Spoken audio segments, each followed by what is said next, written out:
We are coming back for the main work.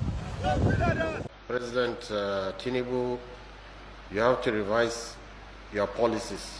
If not, they are going to destroy the nation. It will also destroy the government.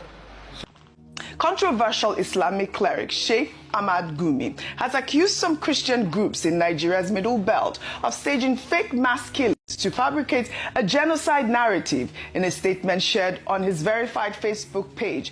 The blood of my people, and they are saying the corpse inside are empty. God of vengeance, where are you? Arise. It's not fair to the Christians of northern Nigeria, neither is it fair to the victims and their families. Because some of us who are talking today, we've been around and we have buried many in numbers. We are in the middle of a war. The Fulanis have levied war on every indigenous population, ethnic group in Nigeria. They haven't been able to capture one terrorist or capture any bandit leaders. They hold meetings with them. Kabiru Sokoto that bombed Nyanyan in 2011. When they rearrested him, guess where they caught him? In the house of Shetima.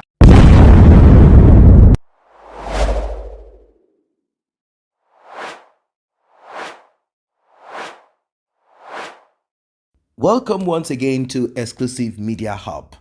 Well, we cannot talk less, neither can we pretend about the insecurity in Nigeria.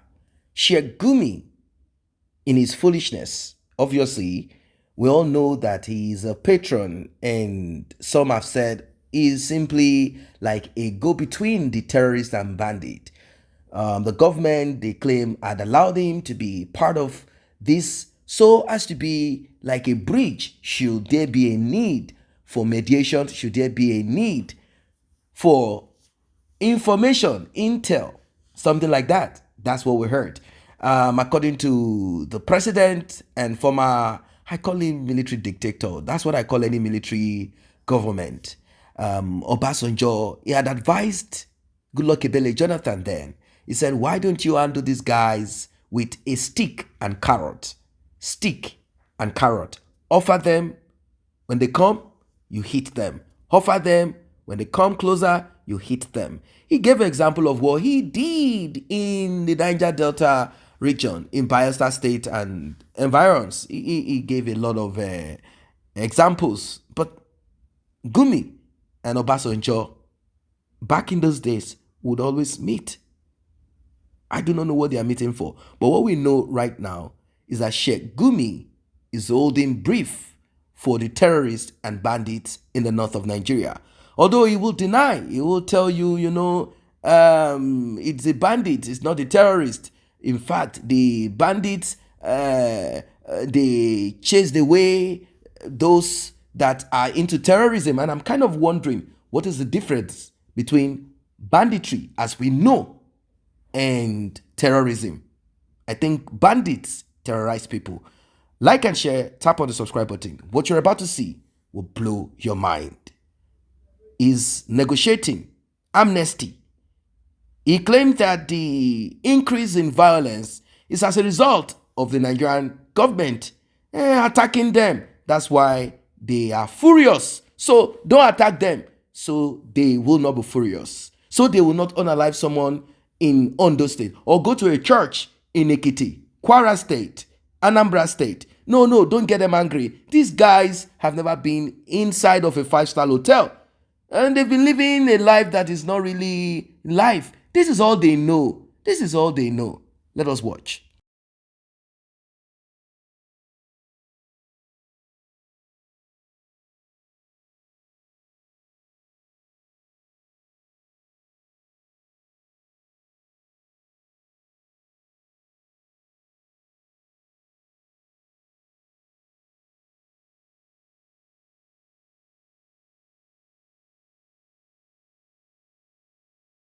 One bandit in Katsina killed an assistant commissioner of police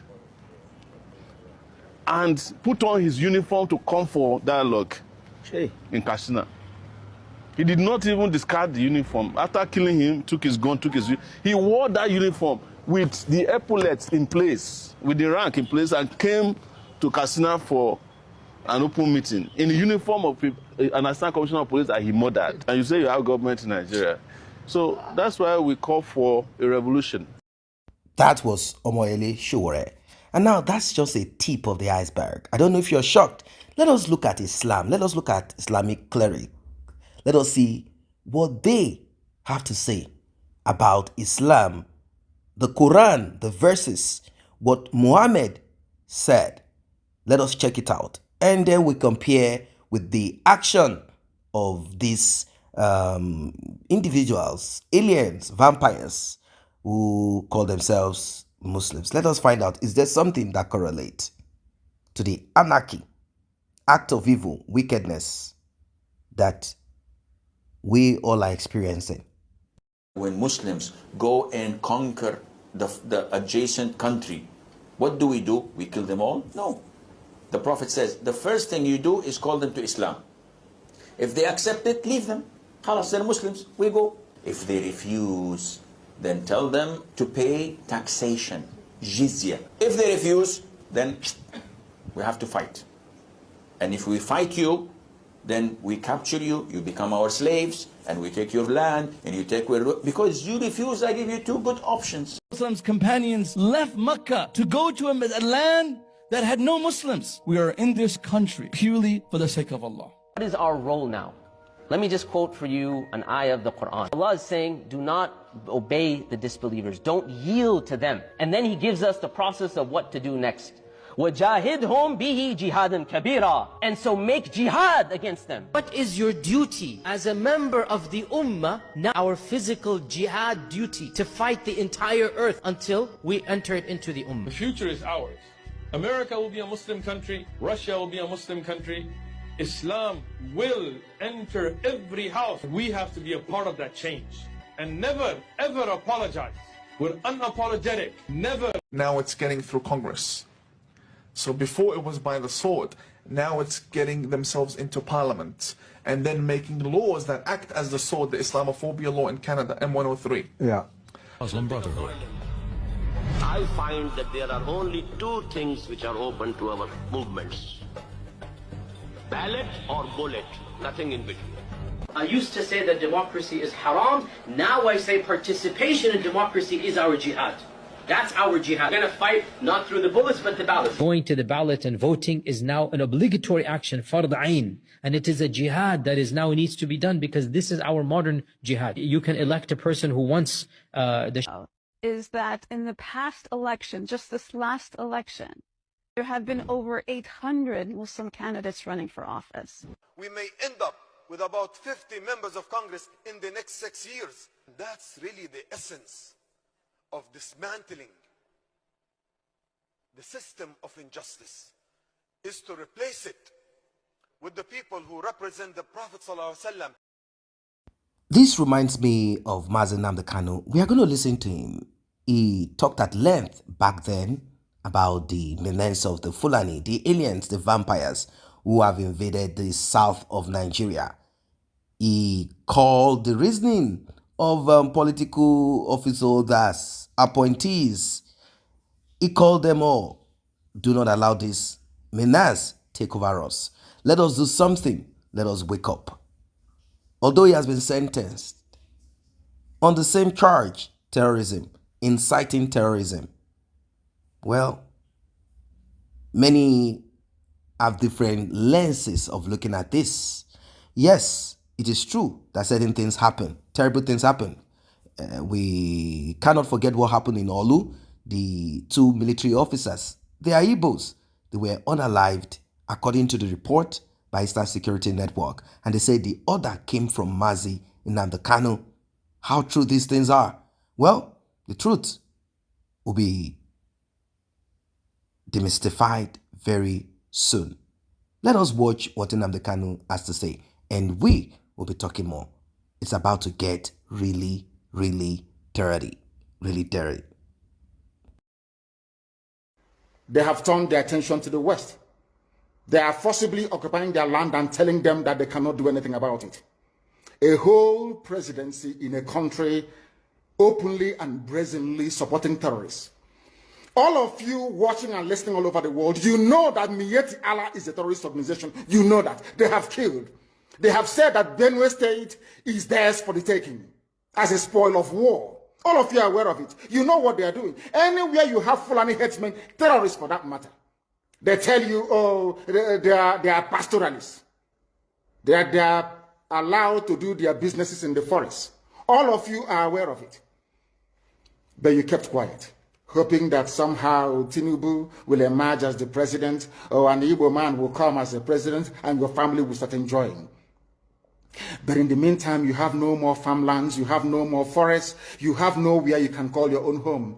The same stupidity exhibited by Hausa peasants that enabled Fulani to take Sokoto from them, that enabled Fulani to take Katsina from them, that enabled Fulani to take even Kanu from them. Every Hausa land is occupied either by a Fulani emir or a Fulani governor. Some of you don't want to reason, you don't ever learn that the main aim of Fulani is to conquer your land and enslave you. Look at Hausa people today. As I wrote yesterday, they are worse than a discarded tissue paper. They are worth nothing. Only their language is what is relevant in their lives. Everything else is lost. All of you are repeating the exact same mistakes that the Hausas made. That is why they are in trouble. And that is why they can never ever come out of it. They are all suffering from what I would, an advanced version of the Stockholm Syndrome. Can you imagine that these people came into their land and took it over and they cannot do anything about it? Hausa is gone. It took Fulani very many years before they came out of their shell to say we are Fulani. Remember before, many years ago, they said we are Hausa Fulani. We are Hausa Fulani. Because that time, their subjugation of the Hausa race hasn't been completed. Now they have completed it. Have they not completed it? And what is happening right now? I ask you what is happening now. Fulani have now come out to tell you we are Fulani people. Is that not what they are saying now? They are not telling you we are Fulani. No more Hausa Fulani. What does that tell you? That the Hausa race no longer exists. Do you want the same thing to happen to you? Do you want the same thing to happen to your families, to your villages? Do you want your towns, let's say Obomosho, to be renamed into a Fulani name? Do you want Onisha to answer a Fulani name? Forget all the nonsense about unity of Nigeria. All they are uniting against is your common interest. Unless you prefer epileptic power supply, unless you prepare to live your whole life without running water, unless you want to live in abject poverty and deprivation, your only alternative is a revolution. Let nobody discourage you. All the countries of the world doing very, very well, they all went through a revolution. You must go through it. If you don't go through it, you can never ever survive. As a people, Fulani will take you over. As simple as that. This very day, we are making it known to the whole world that the Muslim extremist dictatorship masquerading as a secular democratic government must be demolished. It must be demolished for you to survive. They have to be demolished. If you do not demolish them, your lives will end very, very miserably. I assure you. I assure you. The zoo is on its knees. Everybody knows that the zoo called Nigeria is on its knees.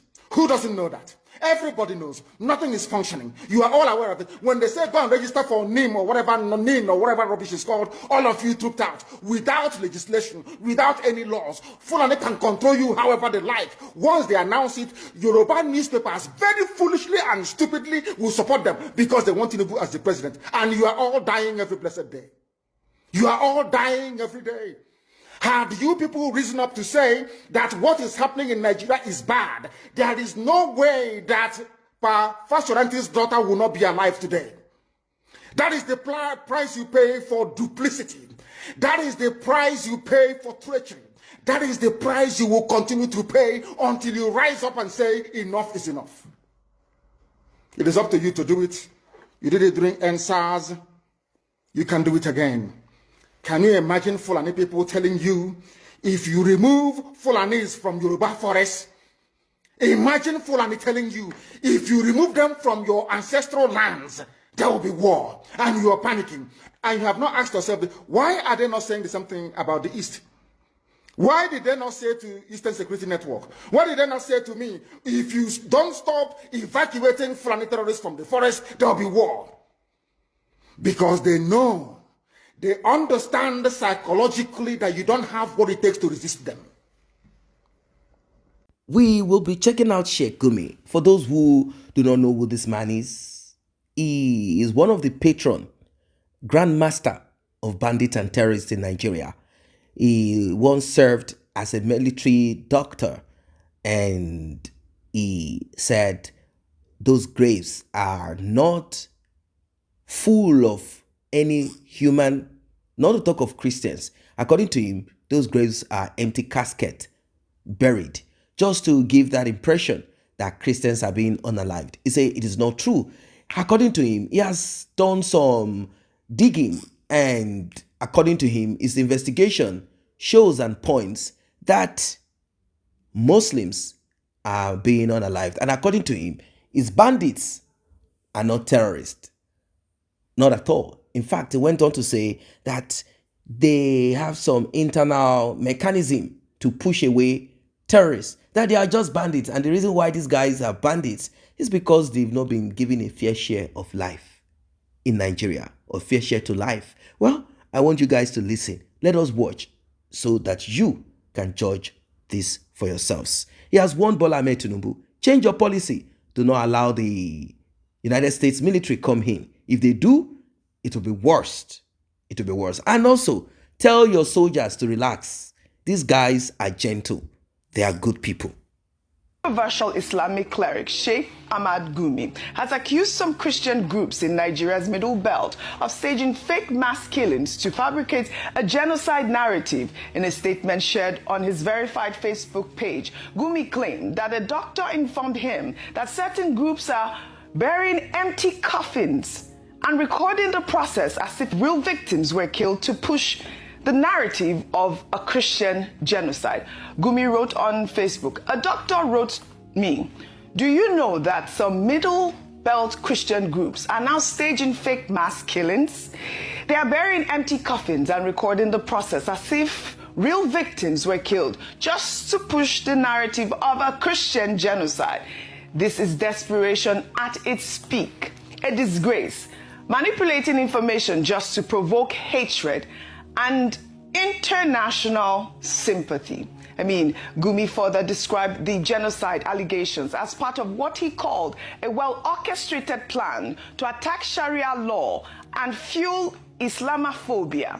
He urged President Bola Ahmed Tinubu to summon the U.S. ambassador and demand an official retraction of Trump's threat or consider severing diplomatic ties with the United States. However, Northern Can President John Hayab has dismissed Gumi's claims, accusing the cleric of lying and manipulation. Rufai, I'd like for you to tie in both stories. First, the comment from Yusuf Tuga, and also, this is a serious allegation made by Sheikh Ahmad Gumi. Please, with due respect, I must have to beg. It's not that hard to tell the truth. There's Christian genocide. People like Sheikh Gumi, from saying that Muslims are being killed, Christians are being killed, now they are trying to deny the corpses of people that died. And I have actually seen videos, Rufai, I'm sorry I'm interrupting you on this one, about the coffins. I have seen open coffins of entire family members, babies, all Christians, being buried. It has now shown that it's a propaganda people are trying to play. Yeah. But you see, in life, you will be judged by what you did. And we should be careful. Sheikh Gumi, in his propagandish nature, is now saying that these killings never happened, by saying that some of the coffins, or by saying that somebody sent him a message that some of the coffins are not what? That you don't have people in them. He's not going to deny the fact that we're going to say it again, and they might not like it. I don't want to be popular. I want to stand in justice at all times. There's Christian genocide in Nigeria, and please, let's find a way to solve it. Let's not do this propaganda. Let's not pit people against each other. And let's not deny the killings and the pains of Christians. We have to say things the way they are so that the government will solve this problem. The first approach the government took showed that they wanted to go the line of changing the narrative, which was wrong. Nobody's saying anything to spite anybody. We are speaking the truth so that we can get action. Yes, absolutely. And Sheikh Gumi saying this is very bad and insightful. Really insightful. And I'm shocked that Sheikh Gumi is saying this.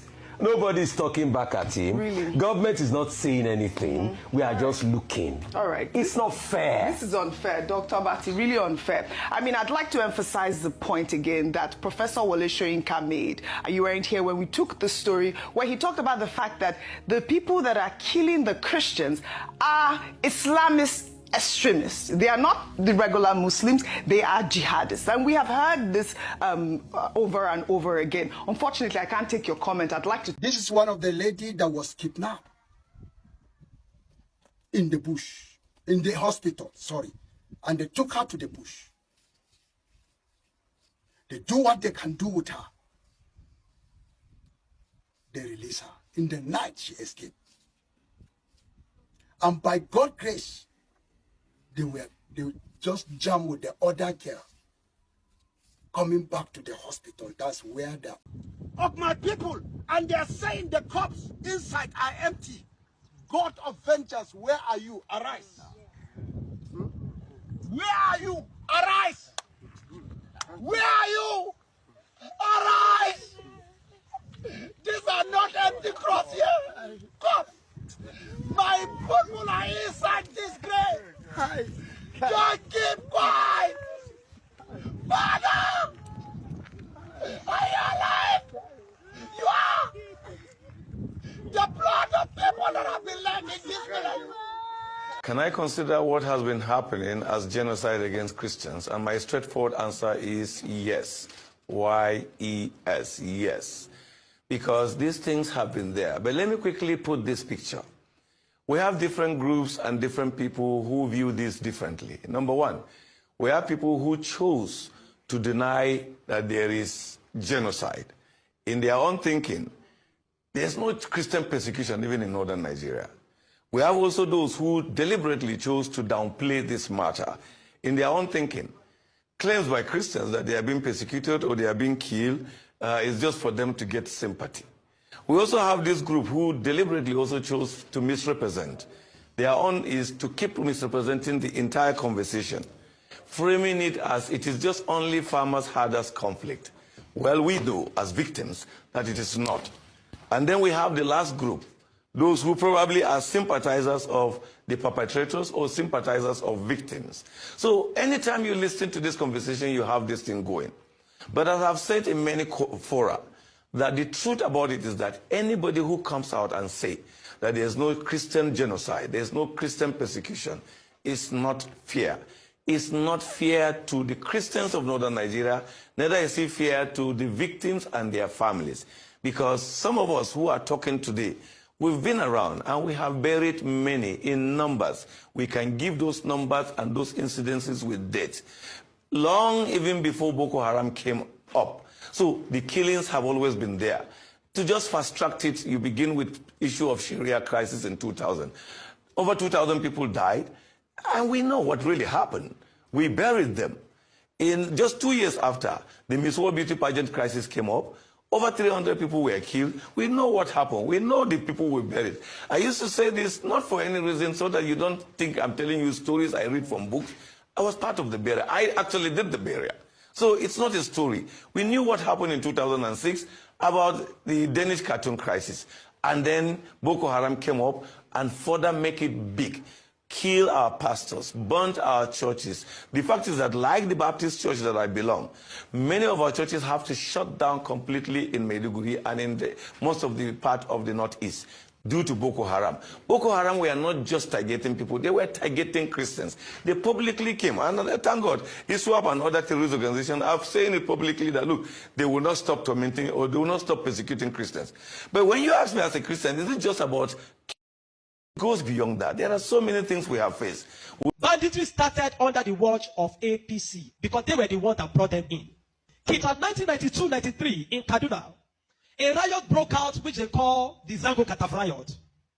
I was a young boy, very, very young then. And people were killed in scores. If you are not an Afsa person practicing Muslim in Islam, they were killed. Especially if you are from the southern part of Kaduna, the tribes from the southern part of Kaduna, they were massacred. It was called the Zango Kataf riot. And if the next thing they do is to burn churches, kill Christians, and then if they are done with that, then they focus on businesses that is for Igbo people, Igbo-owned businesses, and they destroyed it. I grew up knowing that Christians are an endangered species in Nigeria. In the year 2000, when the Sharia riots, how many of you have heard of the Sharia riot? Hundreds of thousands of people were killed in Kaduna. I can remember vividly that we had to defend our house from people. They brought some Fulani boys and they faced our house. They were shooting arrows. They were stoning our zinc. They spot our zinc shooting arrows. Even though I was a Muslim then. Even though my father was a Muslim then. But because majority of the people in our compound were Christians, so they were willing to destroy every one of us because we're living with Christians. I can remember a particular church in Mando, for those that know Mando, in Kaduna, called Chapel of Redemption. That church was destroyed. And so from that time, anytime there's a little hanky-panky in Nigeria, the first target is churches and Christians. And this has prevailed for a long time. That even if there's a problem with in another country, the Muslim and the Hausas in Nigeria will rise up and begin to kill Christians. How many of you remember the Miss World crisis in 2002, 2001, 2002? That somebody drew a picture of Muhammad or something in France, long away in France, and they began to fight in Nigeria. Are you following me? Christians are an endangered species. Now let me give you, and that's how it has continued.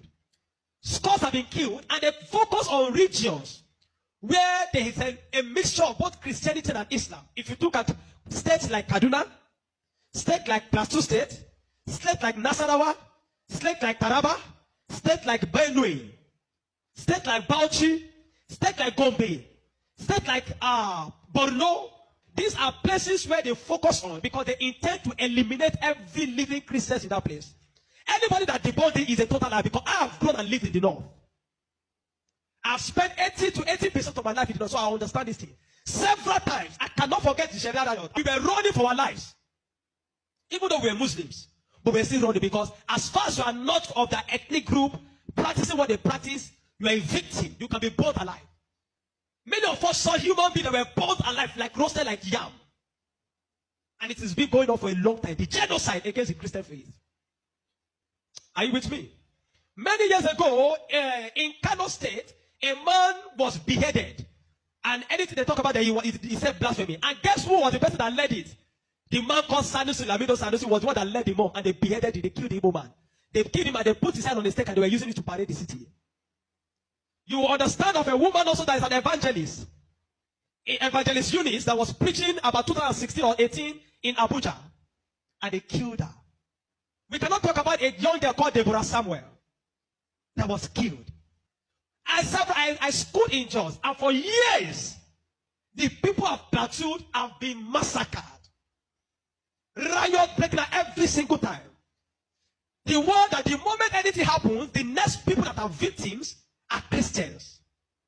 And it is unfortunate that all these years the government have not been able to do anything about it. But the agenda is deep. Are you with me this morning? Why I'm explaining? Because I don't want us to be an ignorant people. If we are ignorant people, they will control the narrative. And these days, let me tell you this truth. God will not come and fight for you. Remove that thing from your mind.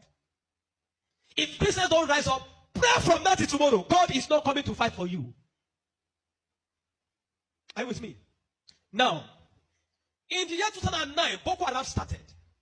Boko Haram started because of a section. It was a political movement.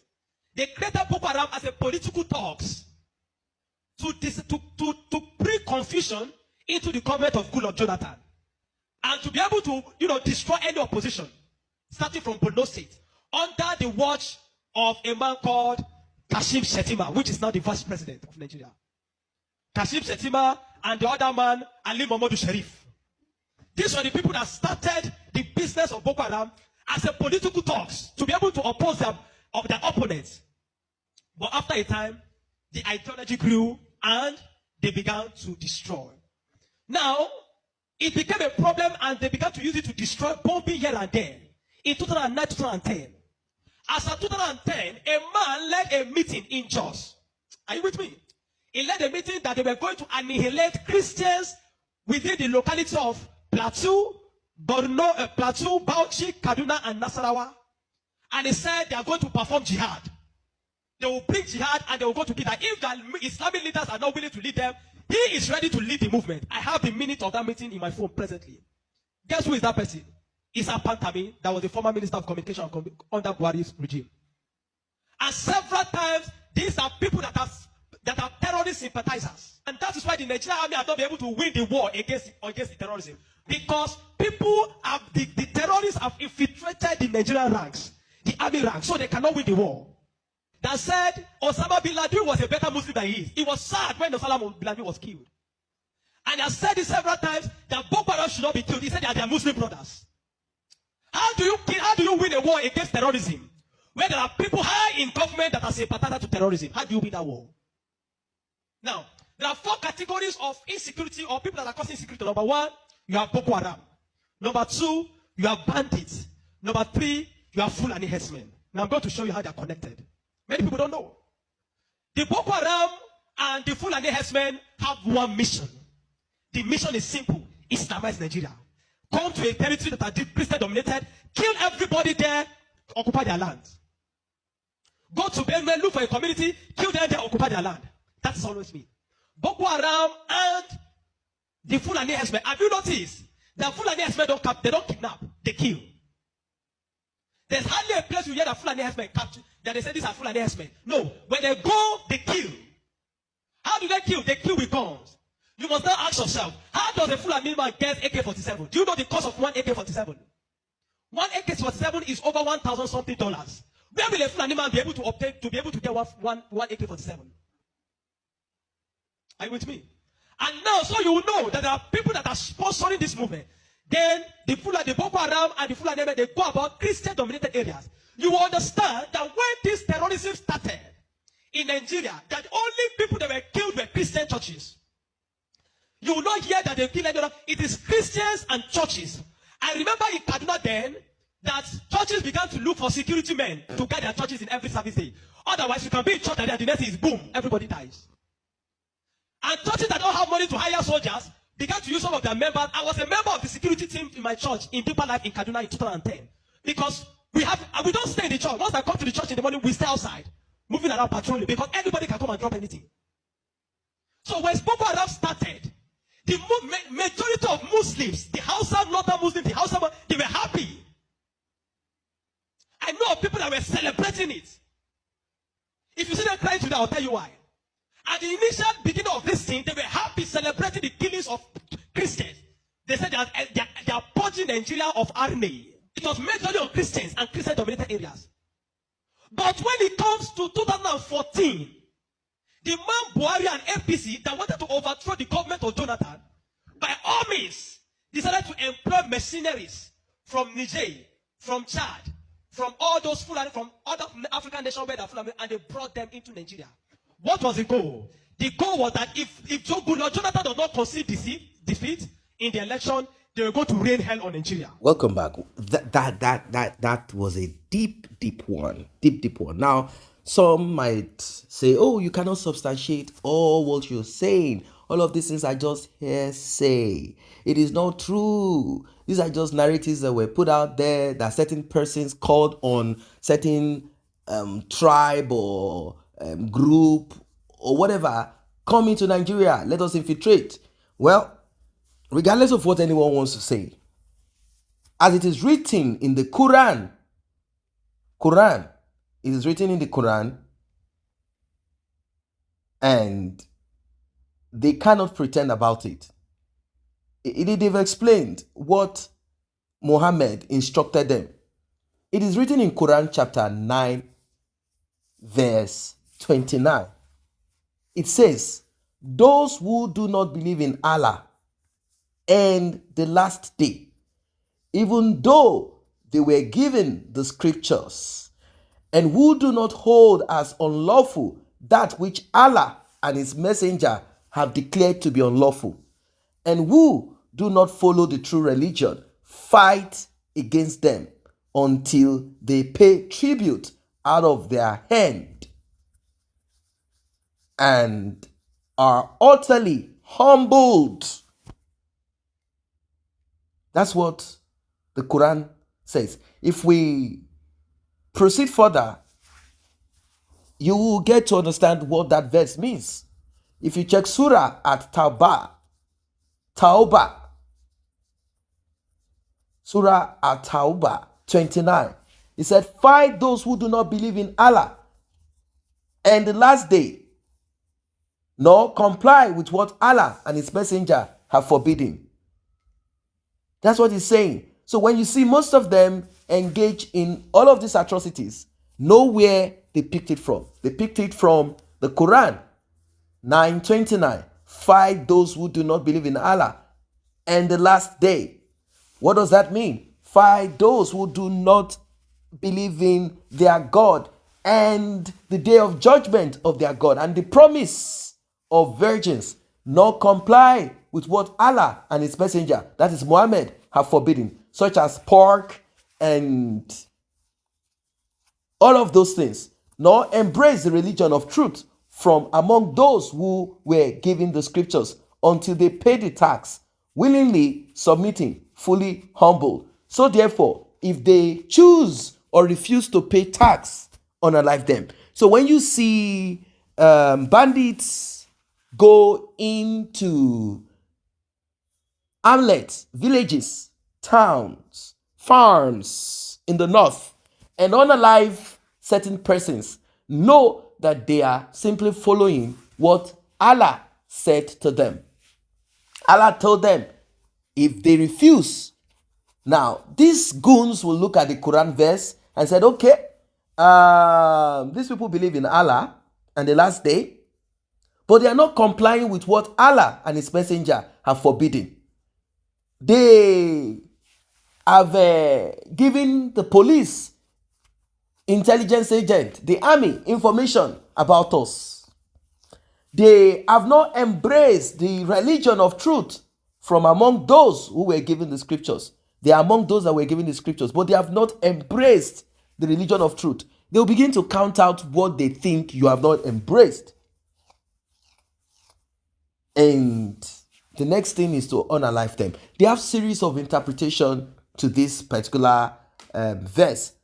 Many Muslims do not know the meaning of this verse. They don't. Many of them have not written any theological argument about this among themselves. They've not written none. They've not exchanged such letters among themselves. They've not called themselves together as Muslims. Let us deal with what this verse says. Some might use the hadith to explain the Quran 9:29. Many are curious. They want to understand. A non-Muslim, curious, wants to understand what the Quran 9:29 says. Without using any tradition or hadith as such, what does it mean in context? What does it mean? It's unbelievable, right? Well, that's what the Quran says. That's it. So, I don't know what you guys think of what this is all about. These are some of the things that majority of them have taken upon themselves to obey. This is what they think Allah has instructed them to do. Most of the times you hear them tell you that they are a religion of peace. You know, peace is subjective to them. Peace is when you stay in servitude. Peace is when you do not, when you embrace their religion, that's peace for them. It's just that things are a little bit different with the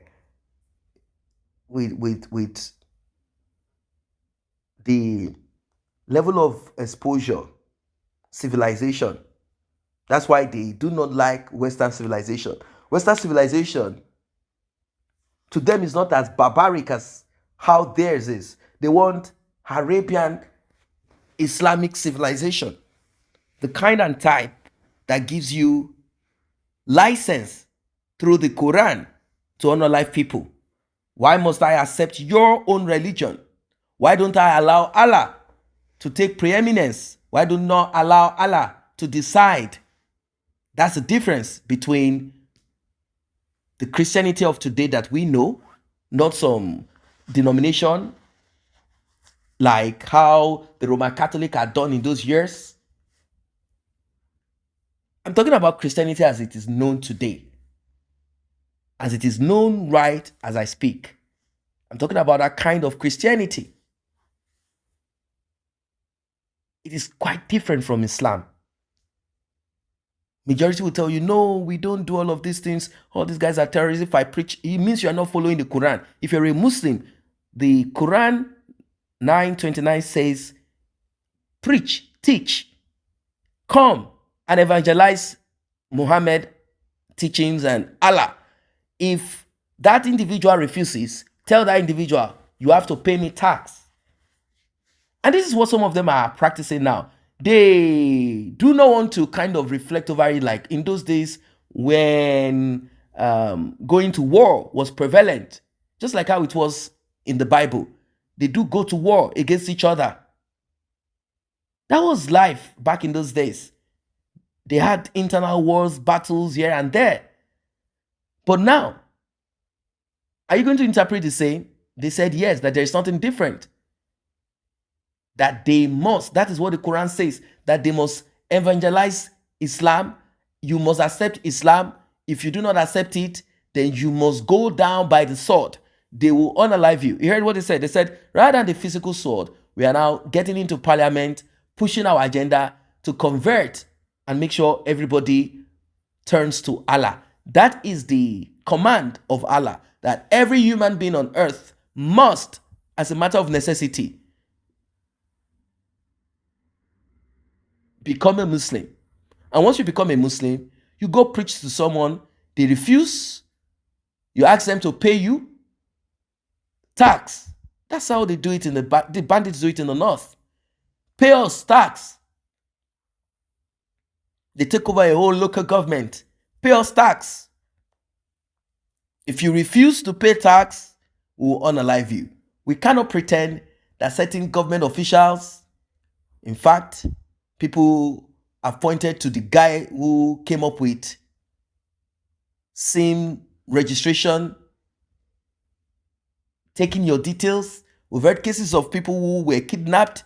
They made phone calls and through your number, your data, your information is given. I know it is accessible, but how would that have been if not for that terrorist guy who took this upon himself and said to Buhari, that's Pantami. We all know all of these terrorist sympathizers and wicked, evil people. If not for the Christians in the north, I think the south should push for a breakup once and for all. We cannot carry the burden of these wicked fellows. Let them stay in their space while we stay in ours.